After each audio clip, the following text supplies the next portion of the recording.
A quote referencing Laois by one of the most influential writers of the 20th century was presented to a composer as a creative catalyst. The composition solely was passed onto the dancers to react to. The dance, silent, was presented to the writers to respond to. The piece of writing was passed onto the visual artist to interpret. The concluding ripple is a culmination of all these disciplines. The quote referencing Laois: in a portrait of the artist as a young man, James Joyce writes, "At Maryborough, he fell asleep." Here's how the ripple effect went.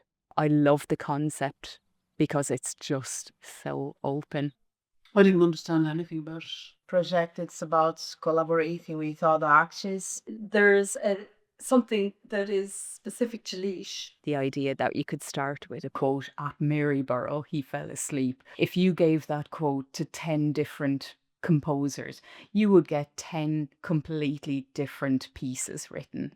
There was just the musician, wasn't it? Was the musician composed music first, and then that was given to the dancers? What came before me was music. Then our connection was the dance, which they got their interpretation from the music. And I believe the visual art. Am I correct? I would admit I was kind of curious. I would have liked to have maybe heard some of the music or something just to see, but then I suppose that would have been more visual anyway, so it would have probably influenced maybe the painting if I was doing a little bit more. And then it will be revealed. My name is Laura Ahmad. I am based here in Laois. I'm a musician. I teach piano, I play the flute, and I compose. It just goes to show you how wonderful creativity can be, because if you gave that quote, "At Maryborough, he fell asleep," to 10 different composers, you would get 10 completely different pieces written. My initial reaction to the quote, "At Maryborough, he fell asleep," was to laugh, because it just seemed so absolutely open. And I decided to break it down and try and see what are some of the musical notes that are in those words. So we have A, B, G, E, and F. Once I kind of knew what kind of note I was going to be using, that put a limitation on the technical aspect of it. Looking at the quote again, "At Maryborough, he fell asleep."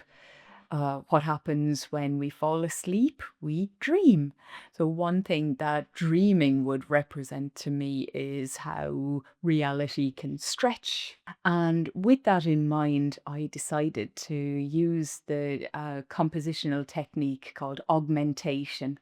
There are different ways in which you can use augmentation. So one is where you can get the rhythm. So if you have a piece of music and all the notes are, a particular length, well, maybe the next time those notes come back, they're going to be double the length. So they're increasing in length. And I just thought that that would be quite appropriate, because in dreams, our thoughts do expand. Also, when it comes to the musical patterns as well, if you use a particular motif to stretch the distance between the notes, so da da becomes da da. So you're making it bigger that way. Another compositional technique that I used when I was working on this piece was the use of retrograde, where you would have either rhythms or melody backwards. Again, I think that fits in with the dream theme, that, nothing is just straightforward.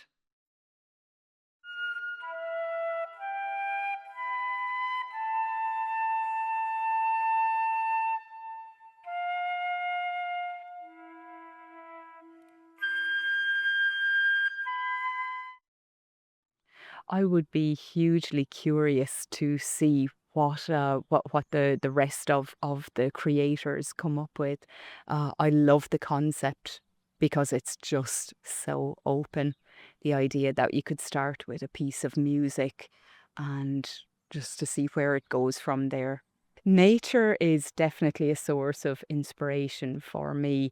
I would say probably more animals, the animals in nature rather than, trees or sky or mountains itself. Performing my piece was something that felt a bit new. I wanted to make sure that the performance was right.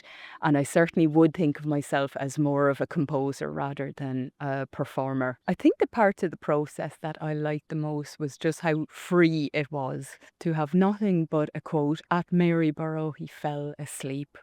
That could be so many different things to so many different people. So it was just whatever you wanted to do would work. Also, there was no limitations on what instruments or anything like that. So it really was just letting the piece write itself. I chose to record the piece down in St. Lazarian's Church in Knock. That's where I actually played the organ, but it's because of the acoustics in the church. I could have played that piece in my music room and it would not have had the same atmosphere to it. The venue can be so important as to where a piece is performed or where it's recorded.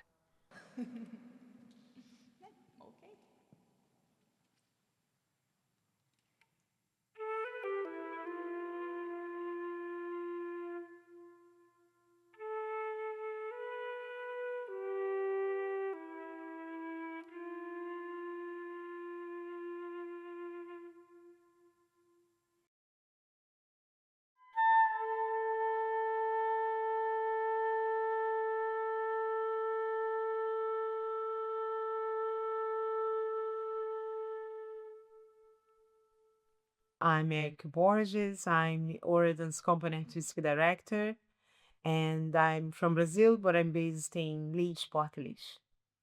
And I'm Anya Winter. I'm very new to Ohr. In fact, this is my first project with them.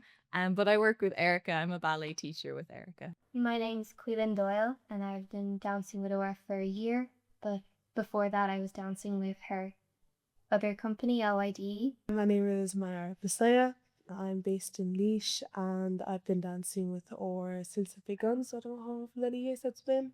We have changed contemporary dancing to a language where the audience can totally understand what you're saying by very simple gestures, using gestures, or you can go totally abstract because you don't want them to get you.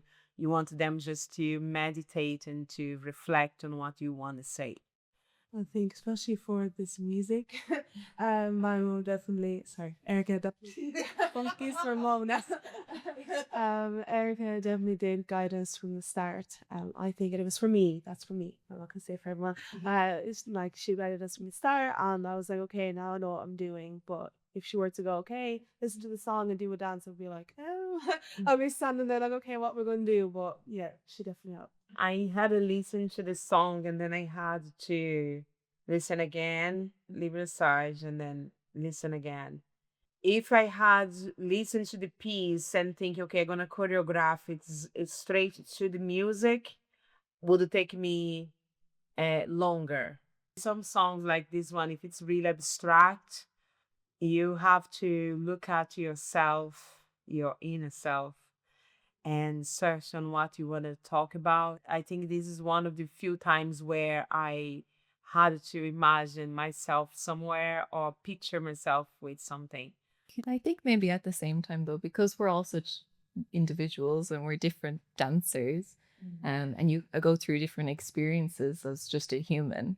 I think maybe your response to certain themes might be different to other people as well. I feel like, especially with contemporary, every dancer has something unique and something different. So I kind of see what makes them different and maybe try and put some of them together. Or well, how my mind works is when I listen to music, I'm really thinking of some sort of choreography to go to it, whether it be just a corner work or warm up or cool that, whatever it is. I'm like just thinking of how I can move to this music. If I feel like I can't express myself, I'd read something like a poem or something, and that person has perfectly put into words what I can't, and then to kind of solidify my feelings, I would then express it through dance. So it's like kind of a stepping stone for me. Nature inspires me a lot.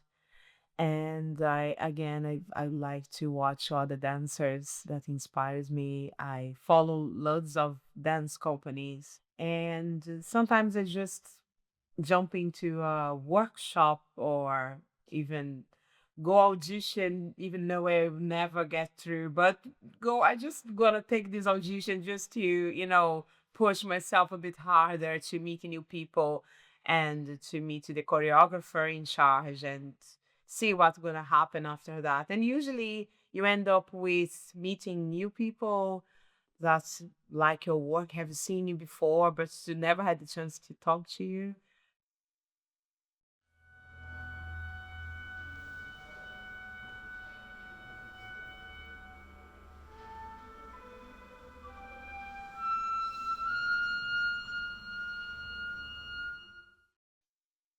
So we were recording in the Dunamaze Art Center in the gallery of Dunamaze. Yeah, which is different from this space here. It's larger.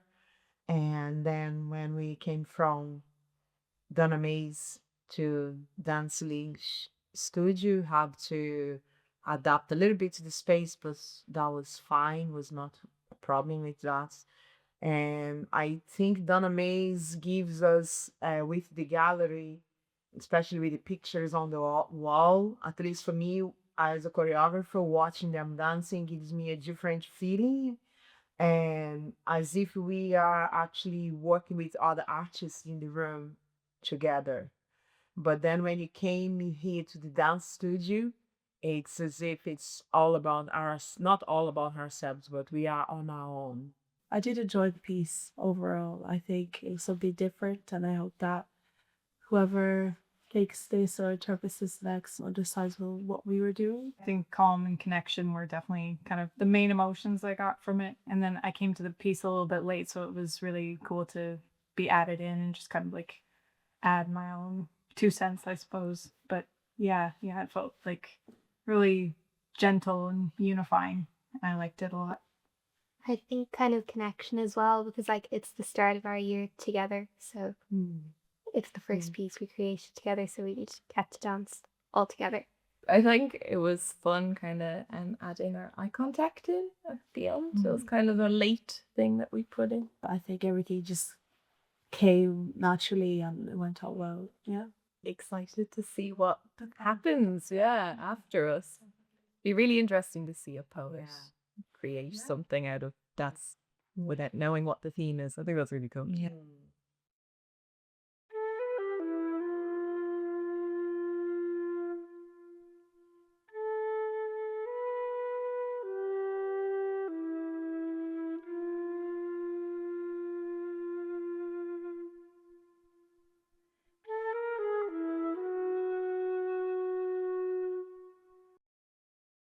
We're the Mountmellick Library Writers Group. The group was started because I had met Hazel and Mary at a course. Sorry, Noreen was in that course with us. Yeah, we kind of got it together and we approached Olivia and then she just made it happen. I find joining groups makes me write because sometimes I'm stuck for something to write, or I find it hard to get myself sitting down. And I find that I get ideas from other people and from the facilitator when I go to writing groups.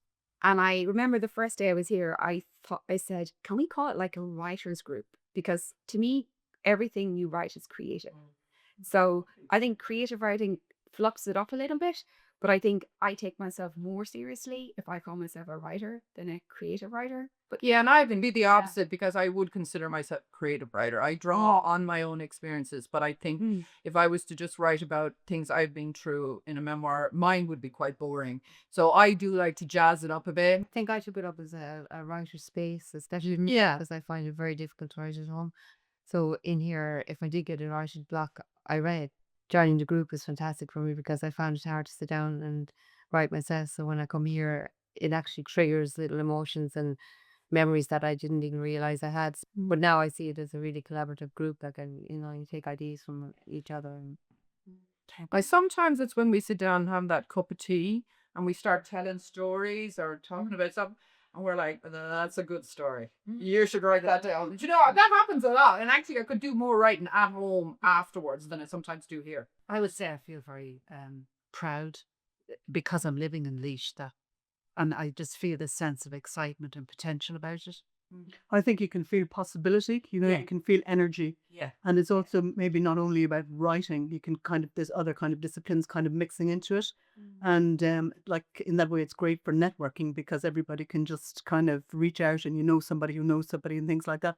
And as well, like the Laois County Council is starting off their film bursary and things like that. And there's opportunities for script writing and things like that to go into it. So there's kind of like a grand movement happening. I don't know whether it was here before or not. I suppose what this group has given to me personally is it's freed up space in my head to consider writing. When you have other people writing around you, like Mary was saying, it kind of inspires you or maybe gives you the shove that you needed to do it on a regular basis, to have this space. I kind of like to have a couple of projects going at the same time. And so like if I'm stuck on one, I'll move on to the other and often just flip back and forth. And then sometimes they can be connected and they're meant to be together. So I just try to, if I'm stuck, fine, move on and start another story. And then often that story becomes the one. Like, And sometimes you have to take the space. You get to the point and it's like, okay, just step back from it and leave a space. And then what you've been trying so hard to work out, when you stop and relax and let it go, it'll come and it'll happen. You can take another step forward with it. I find running and I should do more of it. I'd be much better. I'd have a book out now. My ran what is right. And when I run, it's like the thoughts just shift loose in my brain and all come together from the action you're running. I think it's just that space, the headspace. Yeah, or just doing something physical. Yeah, like going out and just to take your mind from your head into your body and, dig in the garden or walk. Usually I would thought it'd come into my head and I would run with that because I would always find that if you don't catch it while it's there, it's gone. So doing that when I seen the film and the dancers, that's what I did. I just ran with the thoughts that I had for that moment.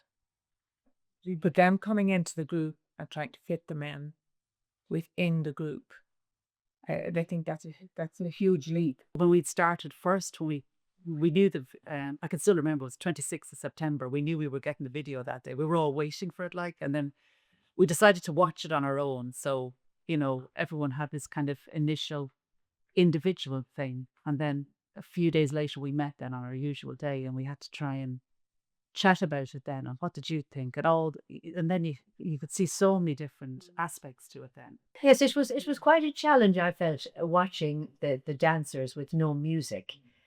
And when I looked at it first, and there they were all in the costumes and dancing, and they weren't all together in the dance. They were doing individual movements. And then I looked at it a couple of times, and I first of all I thought, what am I going to write about this at all? And then I started writing down a few thoughts, and then I elaborating on my thoughts, and eventually it came to me what I was going to write about. There was a lot more in it than seemed to be on first look at it, which there is in a lot of cases. I liked the dance, and it kind of fitted with the way I would like to write anyway. It was kind of the pared back bit and the silence. I found it easier to interpret. I like kind of pared back writing and kind of powerful, short, sharp sentences. I just found that I mightn't have found it as easy to respond to something that was too colourful and busy and everything. Everyone's kind of happy with what they have individually put down on paper for their interpretation. And some people want just their piece together, and the rest of us are kind of happy to spread our sentences around. Yeah. But I think we're just really editing it now and trying to get into flow. But actually, what I saw as well is we were expressing the same but different. Yes. Do you know what I mean? Yes. We all had our own words For for the same theme. But the essence of it was really about life, I guess. But we all came to it from a different angle. And I use nature again, Yeah. as I always do. Like, you know, But I think that was the beauty of the group, because we all took it from a totally different perspective. And I think we are coming to a lovely place now where it's just lovely images, lovely words, lovely just the dangs, the description of it. So like I think it will be a beautiful piece when it's done, and we're very close, aren't we? So It is difficult when you're confined to 3 minutes and Yeah. a group. That does take quite a bit of editing. That- Oh, wait 1 second. And I'm rolling. We are all individuals going our own way in life, moving at our own pace, comfortable in our own skin. We don't have to follow trends. And all over my untouched lips, I watch my dancing young ladies and marvel. Who have sent so many of you? Will I say I'm Pat Byrne, or will I say I'm Pat? That's up to you. I'm Pat. I'm an oil painter based in Laois in Donaghmore. Primary focus of my work at the minute is folklore and mythology, Irish folklore and mythology. Has been for the last 7 or 8 years. When I first read the piece of writing, I did like the poem itself though. It was just the panic of knowing I only had 4 weeks to try and get this done. I kind of gave myself 2 days just to have a bit of time to think about it as well. Like, but after the first couple of days, I didn't go back to it because I was like, right, okay, that's what I'm kind of taking from it, as sort of spur of the moment kind of. So that's what I'm going to go with. I've been painting like the Slua character from Irish mythology quite a bit, and for some unknown reason, I decided to try and do that, and it was just a bit of a nightmare really, and backed out that straight away. At the minute, what I'm thinking of doing is Dancer. It's about 4 weeks ago since I read it. Like, oh, I did like it. I didn't want to go back and reread it either because I was afraid that if I reread it now, kind of it's gonna, I'm afraid I'm not up completely wrong, and now I've lost maybe 2 weeks or whatever. You know, especially writing as well. I'm always kind of afraid like I'm interpreting this completely wrong. I probably missed the point of most artwork myself. Anyway, like once I kind of got a rough idea of the direction I thought I was going to go in, it's changed a good few times. Like, and at one point I was like, okay, I'll go do an oil painting. But then I was kind of, I was kind of starting to really maybe think about doing an ink drawing or something, and then I didn't need myself enough time to get the materials I needed anyway. I have the sketch that's going to be on the canvas of the figure, but in terms of like the actual composition, it's gone through, in my head anyway, it's gone through like 4 or 5 different stages kind of without really settling on anything. I don't know, one of the early kind of things, ideas I had, but I kind of pushed it away because like it's too literal. I was going to maybe have a kind of a, for some reason, have like a sort of ripple done with gold leaf coming around, and it's like, why am I putting ripple in? Like, there's no mention of a ripple in the poem. I'd rather someone go in and completely miss the point of me work and take away their own meaning rather than me, well, this is what it's actually about. You know, like even with the folklore stuff, if someone completely missed the point of sort of the leprechaun, the pook and all that being unemployed because no one believes in them anymore, if they completely miss that, grand. If you like the colours, sound, you know, that'll do me. I'm happy enough with that. Normally my process is like, I'll get a load of photos and I'll sketch them out, or I'll pick out the ones that I like the best and eventually break it down to like just the one that I'm happiest with, and I'll sketch that out then. And once I'm happy with the sketch, I will just trace off the sketch and transfer it over onto the canvas. I think of the many parts we must play, spinning, spinning our lives away. Do we ever stop to listen? My process will be the same every time, a good lot of the time anyway. The ritual that I'd have for paint would normally be, I'd belt on into the studio and I'd mix up a few of the colours and I'd just start blocking it in. Usually I'll take the first day to just block in, and I mightn't kill myself. I'll just get the whole thing filled in, and even if it only takes, you know, if it takes a whole day or if it only takes 10 minutes, I'll go away from it then until the next day and then come back. And I'll try and get in like at least 5 hours a day if I can, or more, depending on how it's going. Like if the paint's starting to go wrong or it's kind of annoying, because I tend to work wet, and you know, sometimes like the paint can build up and it'll just get messy.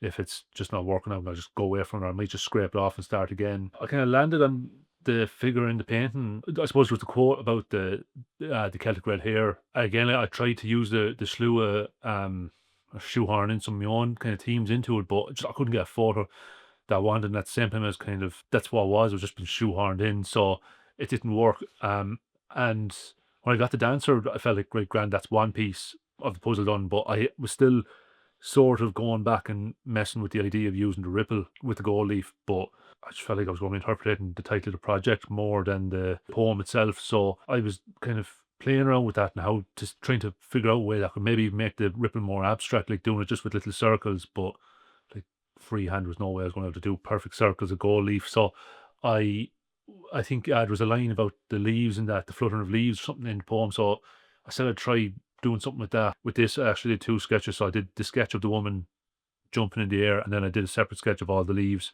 just so I could kind of trace them off and put them down over sketch the woman and see where they were lining up. So kind of without really realising, I kind of was, I suppose, making deliberate decisions where I wanted the leaves to go. They weren't just gone in kind of randomly. I think I went through about probably 8 or 9 different, in my head, iterations of what it might be. Even different poses for the figure in it. But it was just, yeah, annoying enough. I'm happy with how it's going so far, and I love the collaboration actually, because I haven't done that.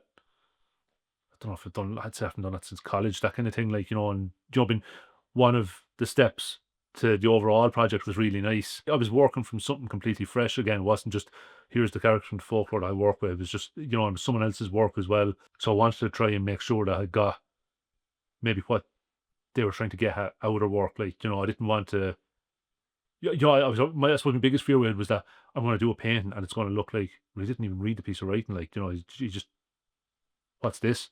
I am happy with it actually, with the painting that I've done so far. Again, that was my biggest fear though. Like with the ripple, I was afraid, like, is it too literal? Like, am I just taking, because it's a dancer?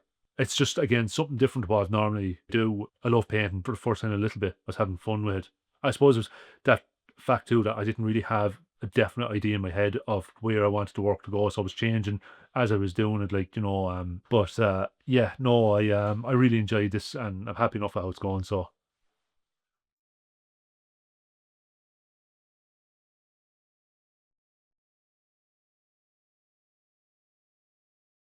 We are all individuals, going our own way in life, moving at our own pace, comfortable in our own skin. We don't have to follow trends. The dancers here are individuals. The dancing is not perfect, but they are enjoying what they're doing, concentrating on their movements, not influenced by the others.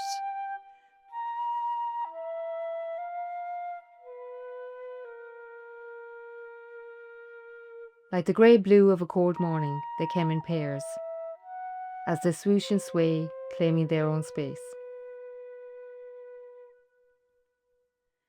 These domino dancers with no shoes point their outstretched fingers up to the sky, embracing their imperfections, like hatchlings, growing strong and brave.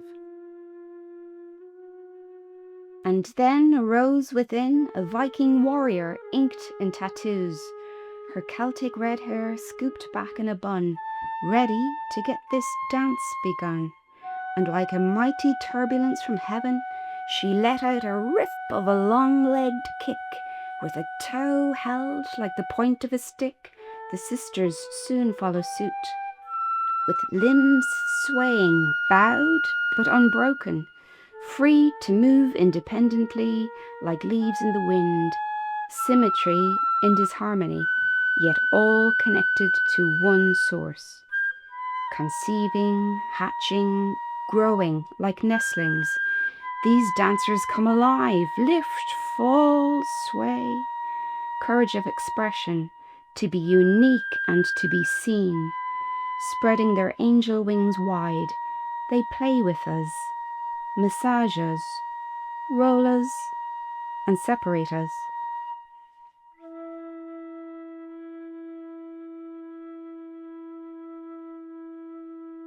Whooshing, swooshing, swirling around, reaching, jumping, kicking, dropping low down. One flows away, 3 graces continue. There is beauty in the bubbling, flowering, never stagnating. 4 powerful spinning seasons, many individual rhythms within a group beat. I think of the many parts we must play, spinning, spinning our lives away. Do we ever stop to listen, to our heart's desires, dreams, and visions. Some may stop and ponder and reach for the pinnacle of wonder, off the merry-go-round of those still sleeping, to feel our hearts are fiercely beating. This is the dance of life. Power and grace cohabit. We are our own, yet together. What one of us does ripples on to the next, and on like the passage of time.